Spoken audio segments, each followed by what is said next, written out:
Let me ask you something honest. Who did you become to survive? Not who are you when you feel free, but who you are when you're afraid, when you're being watched, judged, graded, compared. For many neurodivergents, the self we present to the world is constructed carefully, strategically, to avoid punishment, to win praise, to not be seen as a problem. And maybe over time, you got so good at playing the part that you forgot who you were before you learned to perform. Hi, I'm Essie. I'm an autistic and ADHD therapist. Today, we're going to talk about that disconnect, the space between your real self and your role, how trauma and social rejection push us to build a mask so convincing we can barely peel it off, and how reclaiming our identity starts with recognizing that we were never the problem. The problem was the version of acceptable we were forced to fit. Psychologist Carl Rogers talked about something called the false self. It's the version of ourselves we construct when we feel like our real self isn't acceptable. The false self doesn't come from nowhere. It's a response to judgment, punishment, silence, shame. It's the self you shape when the world tells you you can stay, but not like that. For neurodivergence, the false self often forms early. Maybe you were called dramatic for crying when you were overwhelmed. Maybe you were shamed for needing routine, or punished for stimming, or mocked for your special interest. For neurodivergence, the false self often forms early. Maybe you were called dramatic for crying when you were overwhelmed. Maybe you were shamed for needing routine, or punished for stimming, or mocked for your passions. Maybe you were praised for being easy, quiet, compliant, and you learned to stay that way even when it hurt. So you start to build a version of yourself that other people approve of. You adjust your voice, your body, your expressions. You edit your enthusiasm. You flatten your curiosity. You rehearse how to be liked. You learn to overachieve so no one sees how much you're struggling. To overfunction so no one thinks you're lazy. To overapologize so no one calls you rude. And slowly, that performance becomes your personality. That's the false self. And it exists because the real self never felt safe enough to stay in the room.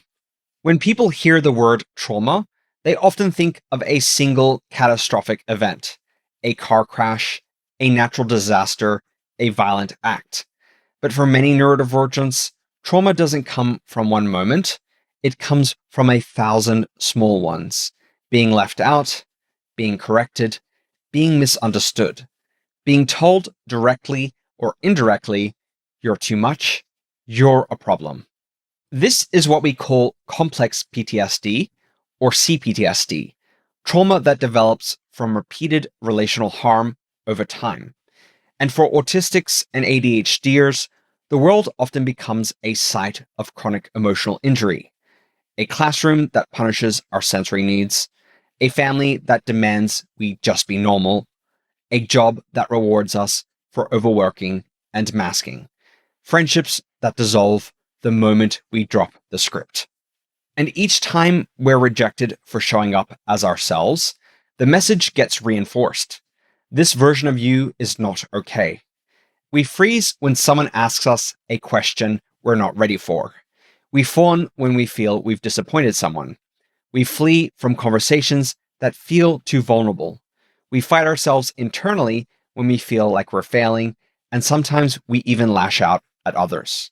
But the deepest cut of CPTSD is the story we start to believe about who we are. We stop asking, why was I treated this way?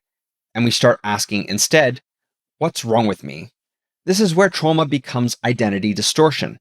Instead of seeing our struggles as a response to a harsh environment, we internalize them as proof that we're defective.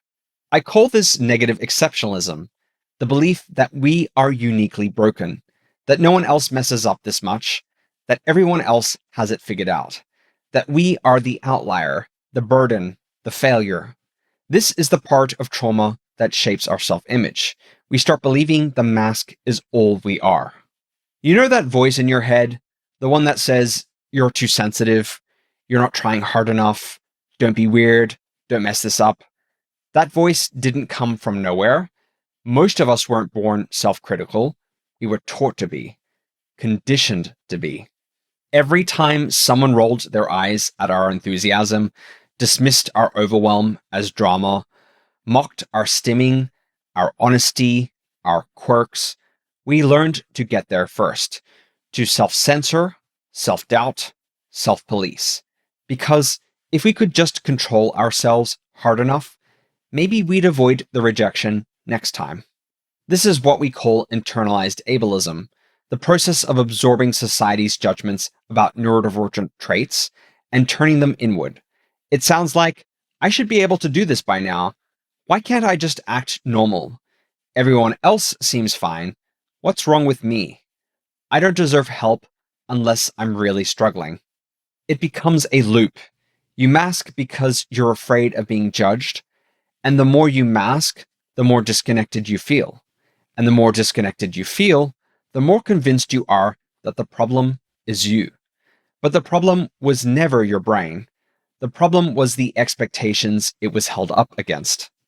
Ableism tells us that only certain kinds of minds are acceptable. It calls divergence disorder. It mistakes difference for failure. And if no one challenges that, we start to believe it ourselves. The false self, it's built on that belief.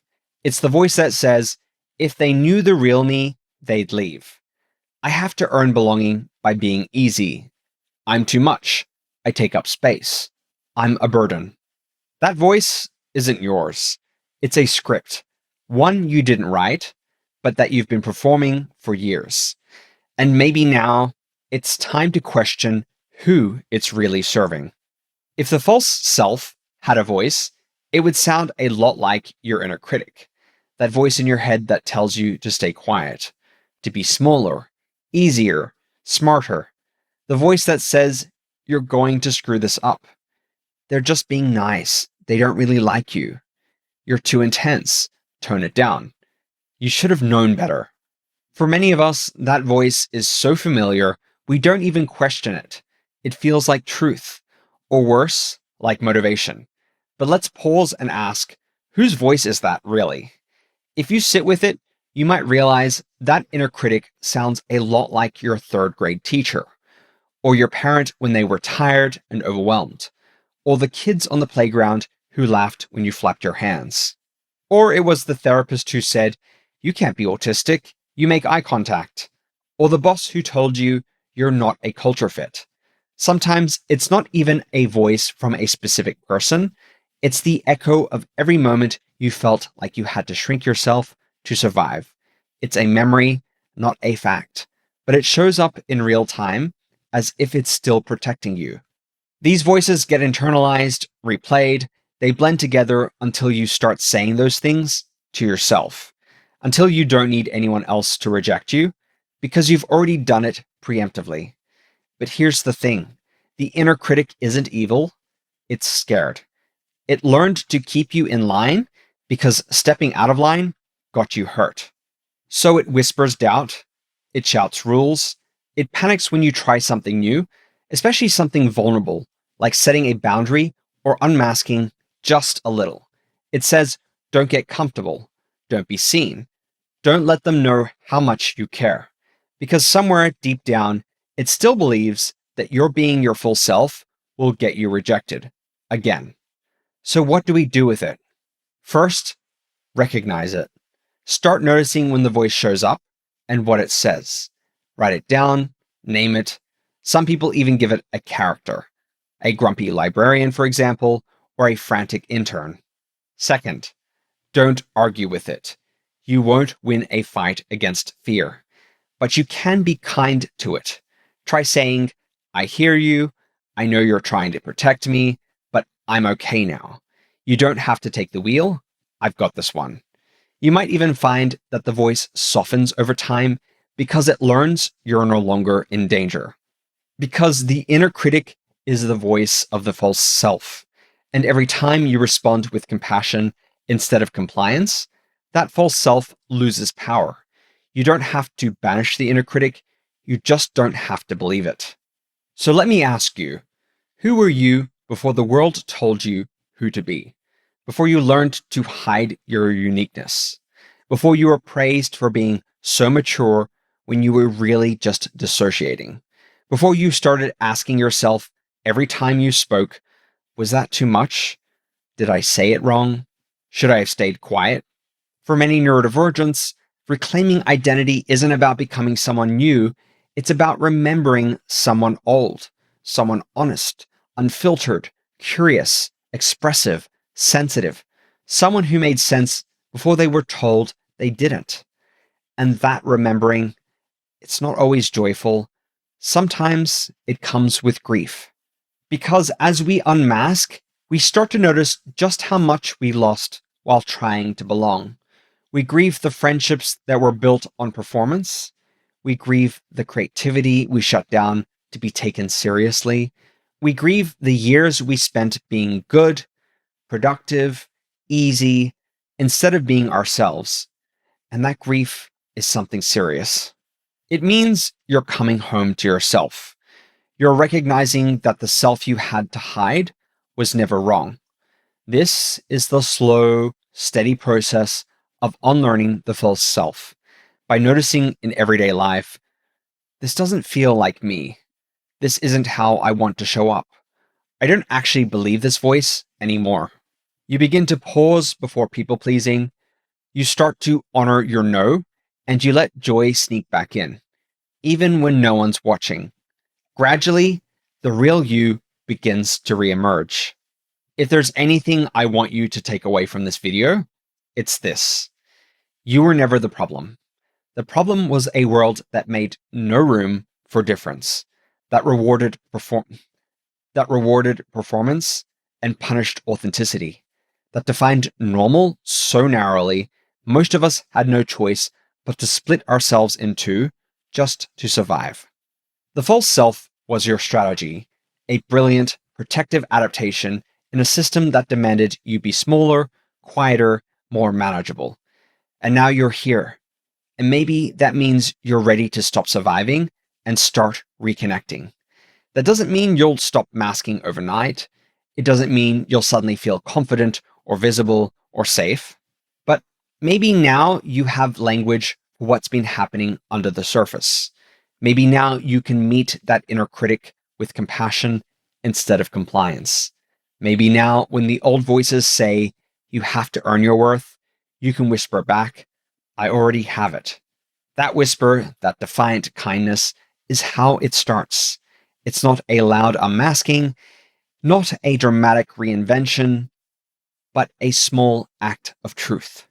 So take your time, grieve what you've lost, celebrate what you've found. And when the mask feels heavy again, because it will, remind yourself, I don't need to disappear to be loved. I don't need to perform to be worthy. I am not too much. I was never too much. I'm enough, exactly as I am. If you enjoyed this video, please like it, subscribe to my channel, and share it with anyone you think might benefit from my content. Thank you for watching, and I'll see you in the next video. Bye for now.